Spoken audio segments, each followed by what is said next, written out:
Senang sekali bisa jumpa kembali dalam video pembelajaran Pendidikan Agama Kristen kelas 7 dengan saya Ibu Maya Manulangga. Apa kabar kalian hari ini? Ibu harap kalian semua dalam keadaan yang sehat, oke? Karena situasi kita masih seperti ini, kita masih belajar dari rumah oleh karena virus corona yang mewabah, dan kita juga daerah kita yang kita cintai ini sudah terkonfirmasi tergolong dalam zona merah. Karena itu Ibu mau mengingatkan ke anak-anak Ibu pada kesempatan ini untuk tetap mengikuti protokol kesehatan yang disarankan untuk kita lakukan. Tetap jaga jarak, jaga kesehatan, gunakan masker dengan benar, rajin cuci tangan, dan jaga kebersihan, oke? Dan yang paling utama, anak-anak sekalian, jangan lupa berdoa. Dan tetap di rumah saja. Nah, oke anak-anak sekalian, kita akan melakukan ice breaking. Ice breaking kali ini kita lakukan dengan lagu dan gerakan. Kita akan menyanyi lagu Topi Saya Bundar, tetapi kata bundar kita ganti dengan ho-ho. Kita pakai gerakan ya. Siap? Mari kita lakukan bersama-sama. Kita mulai. Topi saya ho-ho, ho-ho, topi saya. Kalau tidak ho-ho, bukan topi saya. Oke anak-anak, sekian ice breaking untuk hari ini. Kita akan berdoa. Mari kita berdoa, kita minta tuntunan Tuhan supaya kita dapat mengikuti pembelajaran dengan baik. Mari kita berdoa. Bapa di sorga, terima kasih. Terima kasih, kami sungguh bersyukur untuk hari baru yang begitu cerah yang kami nikmati hari ini. Kami mau belajar Tuhan, kami mohon mari Engkau sertai kami agar kami dapat mengikuti proses pembelajaran dengan baik. Terima kasih Tuhan, dalam nama Yesus kami memohon. Amin. Nah, anak-anak sekalian, kompetensi dasar buat materi yang akan kita pelajari pada hari ini adalah yang pertama, mengakui bahwa pemeliharaan Allah dan keselamatan berlaku bagi seluruh ciptaan termasuk alam. Yang kedua, turut bertanggung jawab memelihara alam. Yang ketiga, mencari fakta yang berkaitan dengan pemeliharaan Allah yang terus berlangsung bagi manusia dan alam. Yang keempat, melakukan berbagai aktivitas yang menunjukkan keterlibatan aktif dalam memelihara alam dan lingkungan hidup. Indikator kita dari materi ini, yang pertama, menjelaskan konsep Allah sebagai pemelihara. Yang kedua, menjelaskan alam ciptaan Tuhan sebagai wujud pemeliharaan Allah terhadap manusia. Yang ketiga, menjelaskan tanggung jawab dan partisipasi manusia atas kelestarian alam. Dan yang keempat, menjelaskan pemeliharaan Allah yang berkesinambungan bagi seluruh ciptaannya. Berdasarkan indikator ini, maka tujuan yang hendak kita capai dari pembelajaran kita pada hari ini adalah yang pertama, siswa dapat menyadari bahwa Allah memelihara ciptaannya. Yang kedua, siswa dapat menunjukkan contoh-contoh pemeliharaan Allah melalui gambar-gambar. Yang ketiga, siswa dapat menunjukkan contoh-contoh kerusakan alam. Yang keempat, siswa dapat melihat dampak dari kerusakan alam bagi manusia. Dan yang kelima, siswa dapat menyadari bahwa manusia diberi tanggung jawab untuk memelihara alam. Nats hafalan buat kita pada hari ini terambil dari pertama Tesalonika pasal 4 ayat 5, yaitu Allah memanggil kita bukan untuk melakukan apa yang cemar, melainkan apa yang kudus. Rema buat kita, yaitu jaga bumi dan ia akan menjagamu. Adapun materi pokok yang akan kita bahas, kita pelajari bersama pada hari ini adalah tentang menjaga dan melestarikan alam. Dengan bahan Alkitab terambil dari Kejadian pasal 1 ayat 28, Ibu beri kasih kesempatan buat kalian untuk kalian membuka Alkitab kalian kemudian membacanya.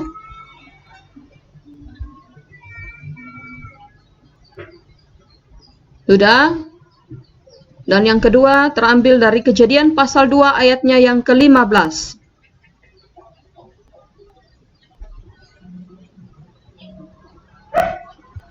Sudah? Oke. Kita lanjutkan. Nah, anak-anak sekalian, pada minggu yang lalu Ibu sudah menjelaskan kepada kalian tentang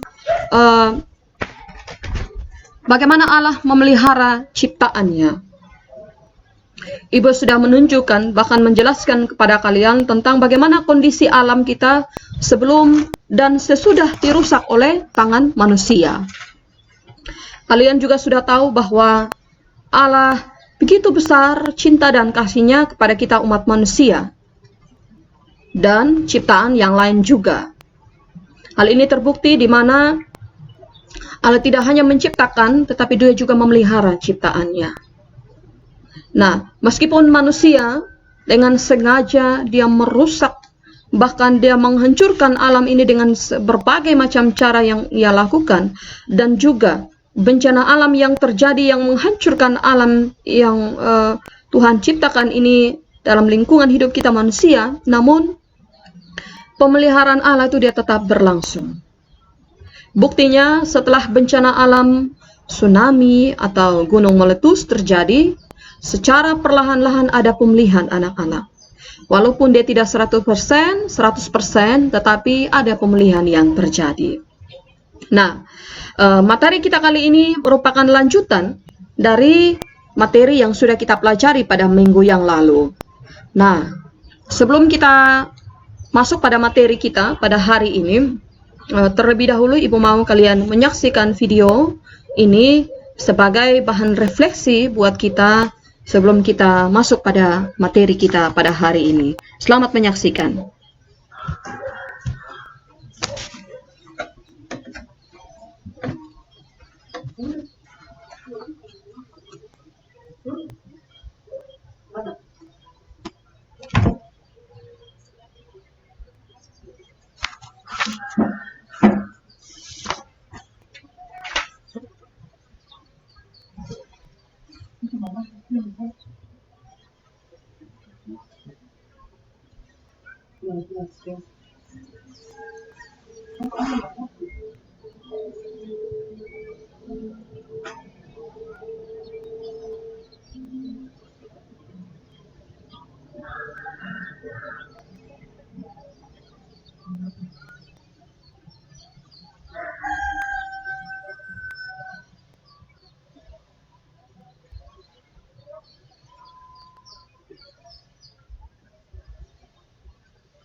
Oke, anak-anak sekalian, itu dia tayangan yang menjadi bahan refleksi buat kita dari materi yang akan kita pelajari pada hari ini. Tayangan tadi ini dia menggambarkan tentang alam yang masih begitu terjaga dengan baik, dan semua ini diciptakan Tuhan dengan begitu indahnya. Oleh karena itu, kita sebagai manusia yang diciptakan Tuhan yang paling istimewa dari ciptaan yang lainnya, kita patut mensyukurinya dan kita jaga sebagai gambar dan rupa Allah. Nah, anak-anak sekalian, namun kenyataan yang terjadi di dalam kehidupan nyata kita itu berbeda, anak-anak. Adakah yang masih ingat kondisi alam kita di awal tahun 2020 yang lalu? Kondisi ibu kota kita di awal tahun 2020 yang lalu? Adakah yang ingat? Ya, benar. Banjir. Banjir menutupi hampir seluruh bagian dari ibu kota negara kita. Ketinggian air anak-anak bervariasi. Ada yang mencapai pinggang orang dewasa, ada yang mencapai lutut, bahkan juga ada lutut orang dewasa, dan bahkan juga ada yang mencapai lutut anak kecil. Nah, hal ini mengakibatkan seluruh aktivitas di ibu kota Jakarta itu macet total. Tidak hanya kendaraan, masyarakat yang terendam air, beberapa rumah warga juga harus direlakan hanyut terbawa air. Dan tercatat ada kurang lebih 170.000 warga yang harus mengungsi oleh karena rumah mereka disapu atau terbawa oleh banjir. Dan tercatat bahwa kurang lebih ada 30 sampai 50 korban jiwa yang ada ketika banjir terjadi di ibu kota negara kita ini.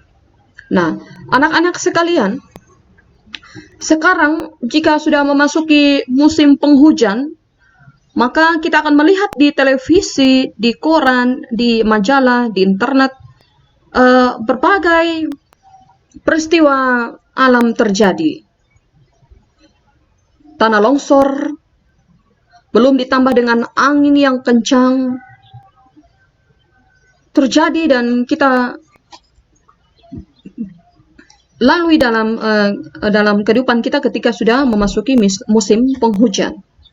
Nah, peristiwa ini anak-anak tidak hanya terjadi di ibu kota kita, Jakarta, tetapi juga terjadi di beberapa daerah sekitarnya, seperti Aceh, Kalimantan, Banten, dan lain sebagainya.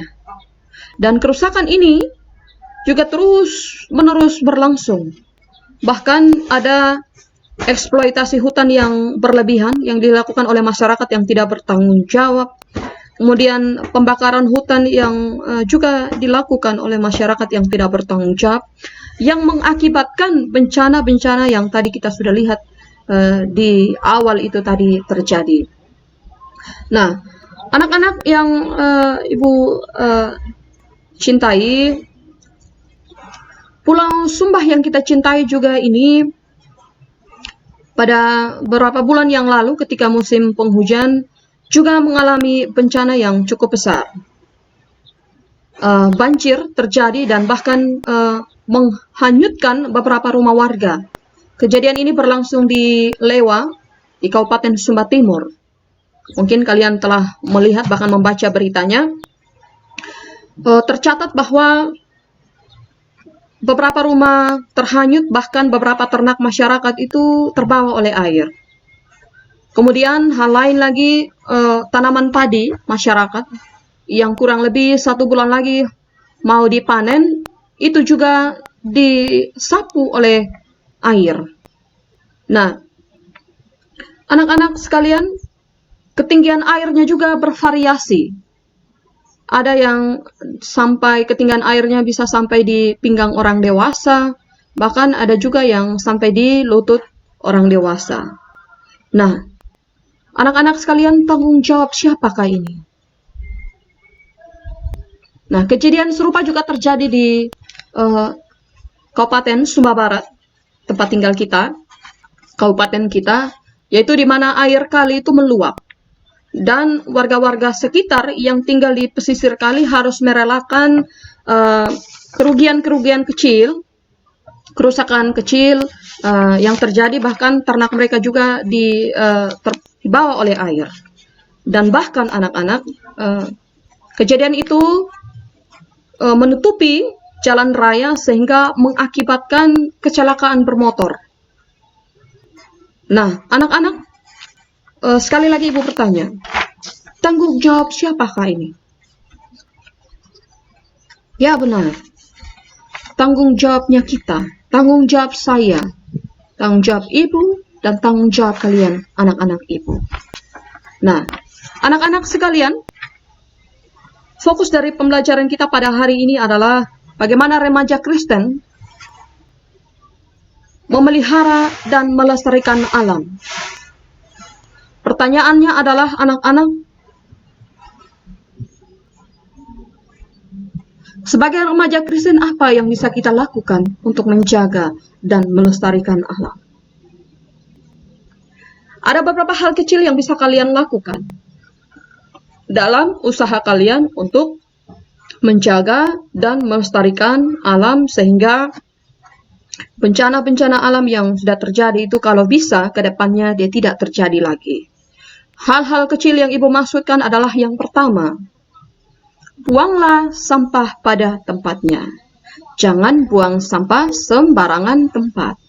Kenapa? Karena jika kalian buang sampah tidak pada tempatnya atau dengan sembarangan anak-anak, maka kalian tidak hanya mengotori lingkungan, tidak hanya merusak keindahan dan kebersihan lingkungan, tetapi kalian juga memberikan beban kerja yang lebih kepada orang lain. Ini perbuatan yang tidak benar. Yang kedua, pilah sampah sesuai dengan jenisnya. Sampah organik dan sampah anorganik. Sampah organik itu adalah sampah yang berasal dari makhluk hidup dan dia mudah membusuk, mudah terurai. Sampah organik itu misalnya seperti daun-daun kering, sisa-sisa makanan, rumput-rumput, dan sebagainya. Nah, yang kedua, sampah anorganik. Nah, sampah anorganik ini adalah sampah yang berasal dari plastik dan dia susah dan membutuhkan waktu yang lama untuk dia bisa terurai. Misalnya, seperti sudah Ibu sampaikan, dia berasal dari yang tergolong dalam sampah anorganik itu seperti plastik, botol-botol minuman, dari karet, kaca, kain-kain bekas, kertas, dan sebagainya. Nah, yang ketiga, hal yang bisa kalian lakukan, yaitu membantu ibu untuk membersihkan halaman sekitar. Nah, hal ini anak, tidak hanya merupakan bagian dari usaha kalian untuk menjaga dan melestarikan alam, supaya tetap bersih, tetapi juga merupakan salah satu usaha kalian untuk meningkatkan imun tubuh. Apalagi sekarang dalam situasi corona, kita harus banyak gerak, berolahraga di sekitar rumah, sehingga dengan gerak-gerak yang kita lakukan, gerakan-gerakan sederhana yang kita lakukan itu bisa meningkatkan imun tubuh kita, supaya kita bisa kebal terhadap corona.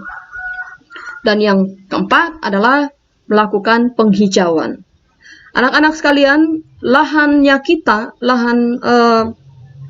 hutannya kita di wilayah kita ini sudah hampir-hampir juga punah, anak-anak. Oleh karena banyak masyarakat desa yang merubah hutan menjadi kebun.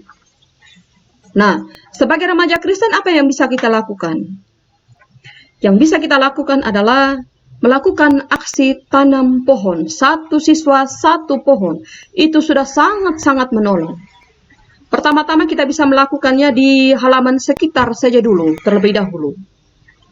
Nanti baru ketika situasi kita sudah aman, virus corona ini dia sudah tidak ada lagi, baru kita lakukan di beberapa tempat seperti hutan-hutan yang sudah gundul, kita bisa melakukan penghijauan di sana. Dan ada masih banyak lagi hal lain yang bisa kalian lakukan dalam usaha kalian menjaga dan melestarikan alam. Nah, anak-anak sekalian, sejak zaman nenek moyang, mereka sudah memberikan teladan, mengajarkan kita dan memberikan contoh kepada kita tentang bagaimana kita harus menjaga dan melestarikan alam. Hal itu mereka lakukan dengan menggunakan bahan ramah lingkungan dalam membuat rumah, membuat batu kubur, dan sebagainya. Dalam membuat rumah misalnya, mereka masih menggunakan atap dari rumput alang yang dikeringkan untuk menjadi atap. Untuk dindingnya, mereka masih menggunakan kayu atau bambu. Dan hal ini anaknya masih berlangsung sampai sekarang di beberapa kampung-kampung yang ada di sekitar kita. Oleh karena itu, sebagai generasi muda sekarang, kita harus tetap menjaga dan melestarikan budaya yang sudah ditanamkan, sudah diajarkan oleh orang tua kita. Nah, hal yang bisa kita lakukan misalnya, ketika kalian pergi mengunjungi beberapa tempat wisata yang ada di sekitaran kita, beberapa kampung-kampung situs yang ada di sekitaran kita, misalnya Kampung Prai Icing, Kampung Tarung, ingat, jangan buang sampah sembarangan tempat. Oke? Nah, dan ingat juga, pilih sampah berdasarkan jenisnya. Sampah organik ya taruh di kotak organik. Sampah anorganik juga ditaruh pada kotak anorganik yang sudah disiapkan oleh warga di sana. Dan bila perlu anak-anak, ketika kalian jalan ke beberapa tempat wisata tadi, dan kalian lihat sampah yang dibuang sembarangan oleh masyarakat yang lain, kalian pungut sampah itu kemudian kalian taruh pada tempat sampah yang sudah disediakan oleh masyarakat di sana. Ini merupakan salah satu upaya kita untuk kita menjaga dan melestarikan alam. Dan kalau semua anak-anaknya ibu di kelas 8, di kelas 7 mempunyai kesadaran seperti itu sudah merupakan suatu aksi besar yang kalian lakukan. Oleh karena itu, kita coba untuk kita lakukan ya. Jadi kalau seandainya kita pergi ke sana, ke beberapa tempat wisata yang ada, kita coba menerapkan apa yang sudah kita pelajari pada hari ini. Nah, anak-anak sekalian, Pulau Sumba yang kita cintai ini juga terpilih menjadi pulau terindah di dunia. Luar biasa sekali. Predikat ini disampaikan melalui versi majalah Fokus terbitan Jerman. Pulau kita menjadi pulau yang terindah di dunia. Sudah banyak wisatawan mancanegara yang berkunjung ke daerah kita anak-anak. Oleh karena itu, Ibu harapkan sebagai wujud ungkapan syukur kepada Tuhan, karena Dia sudah memberikan kita pulau yang indah sekali ini, indah di dunia, maka mari kita jaga dan kita lestarikan alam yang kita cintai ini supaya dia tetap bersih, dia tetap terjaga dan tetap dilestarikan. Nah, anak-anak sekalian, sekian dulu materi kita untuk hari ini. Kalian dapat bertanya kalau seandainya ada yang kalian kurang pahami lewat materi yang sudah kita pelajari pada hari ini, yang sudah Ibu sampaikan. Jika ada yang kalian kurang pahami, kalian bisa mengajukan pertanyaan via WA grup kelas kita. Ibu akan berusaha untuk menjawabnya. Nah, pada kesempatan ini Ibu memberikan tugas bahan diskusi yang bisa kalian diskusikan dengan orang tua, dengan saudara, dengan teman, juga bisa melalui via WA dan WhatsApp, Messenger maksudnya.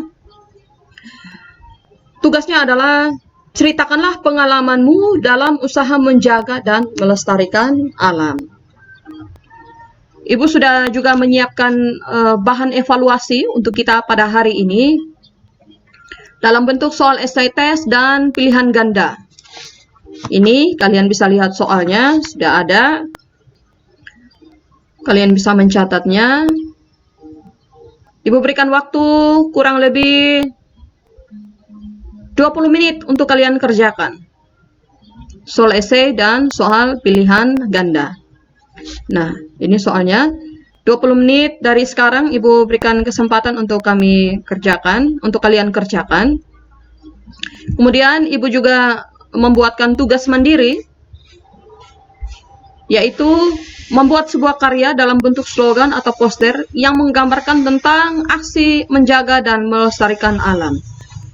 Jadi kalian bisa membuat ini. Bahannya bisa terserah kalian mau cari dari mana. Yang penting isi dari slogan dan poster itu menggambarkan tentang aksi menjaga dan melestarikan alam. Oke, anak-anak? Nah, sambil kalian mengerjakan soal evaluasi untuk hari ini, Ibu mau mengambil kesimpulan. Oke, sebelumnya, untuk absensi, Ibu lakukan berdasarkan tugas yang kalian kumpulkan. Jadi, siswa yang mengumpulkan tugas, Ibu anggap hadir untuk pertemuan hari ini. Sekali lagi, siswa yang mengumpulkan tugas, Ibu anggap hadir untuk pertemuan hari ini. Oke? Nah, baik. Kita akan menyimpulkan materi kita hari ini. Yang pertama, Allah telah memelihara seluruh ciptaannya. Karenanya, kita juga bertanggung jawab atas seluruh ciptaan Allah. Yang kedua, menghargai karya ciptaan Allah bisa melalui tindakan-tindakan sederhana yang kita lakukan dalam kehidupan kita sehari-hari. Ini kesimpulan dari materi yang kita pelajari pada hari ini. Oke, anak-anak sekalian, kita akan menutup seluruh pertemuan kita pada hari ini dengan doa. Tetapi sebelum doa, sekali lagi Ibu ingatkan untuk ingat kerjakan tugas kalian dengan baik dan benar. Untuk bahan evaluasi, kerjakan hari ini waktunya 20 menit dan nanti sebentar kalian bisa kirimkan langsung ke Ibu via WhatsApp. Nanti Ibu akan periksa, jangan kirim di grup supaya teman-teman yang lain tidak mengcopy pekerjaan kalian. Oke? Nah, untuk tugas yang lain, tugas mandiri dan tugas diskusi, Ibu harap dikumpulkan sebelum pertemuan kita minggu yang akan datang. Sekali lagi, dikumpulkan sebelum pertemuan kita di minggu yang akan datang. Demikian pertemuan kita anak-anak, mari kita menutupnya dengan kita berdoa. Kita berdoa. Bapa di sorga, terima kasih kami sudah ditolong oleh Roh Kudus dalam kami belajar. Biarlah Tuhan terus menolong dan menyertai kami agar kami dapat melakukan apa yang sudah kami pelajari ini dalam hidup kami. Ajar kami untuk kami sebagai manusia yang diciptakan istimewa dari ciptaan yang lain, untuk kami juga mengambil bagian dalam tugas dan tanggung jawab kami dalam kami menjaga dan melestarikan alam ini. Terima kasih banyak Tuhan, ini doa kami. Di dalam nama Yesus kami memohon. Amin. Oke anak-anak, sekian pertemuan kita hari ini. Ingat, kerjakan tugas, tetap jaga kesehatan, dan tetap di rumah saja. Oke? Tuhan Yesus memberkati kita semua dan shalom.